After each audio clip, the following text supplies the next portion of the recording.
Hello, magandang umaga, tanghali, hapon, gabi sa inyong lahat. Okay? So, Lola Baby po nagpapakilala. Kung hindi pa nyo ako kilala, ako ang inyong tarot reader.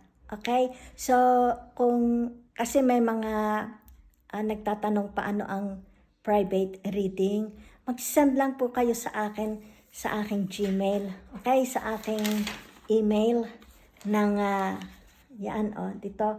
Mag-send po kayo kung kailan nyo gustong magpa-personal reading. Yan ha. So ito po, maldivesicost@gmail.com. Susulat ko na lang po doon sa description box. So isa lang pong reaction doon sa message ni Madam Josie Mones. Yan ha. Madam Josie Mones, napanood daw po niya yung isa kong video, kalong po yung aking alagang Shih Tzu.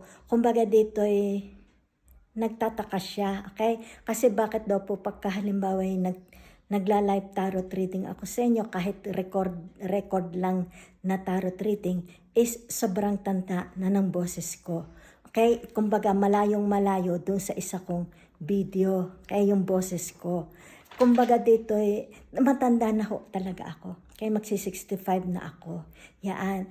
Pero ito talaga ang boses ko. Yan ha. Ngayon, ay hindi ko lang alam bakit pagka naharap na ako sa tarot, di ba?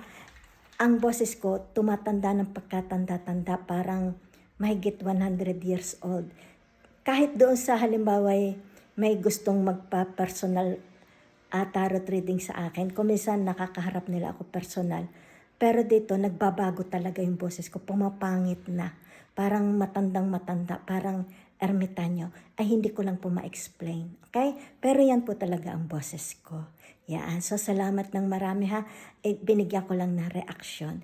Okay? Kasi hindi ko malaman bakit it's like, siguro nagdududa siya baka hindi ako yung Lola Baby na nagbibigay ng live tarot reading. Ako po yun. Yan ha. Talaga lang pong pumapangit na ang boses ko pagka live na. Yan ha. Ay hindi ko po alam kung bakit.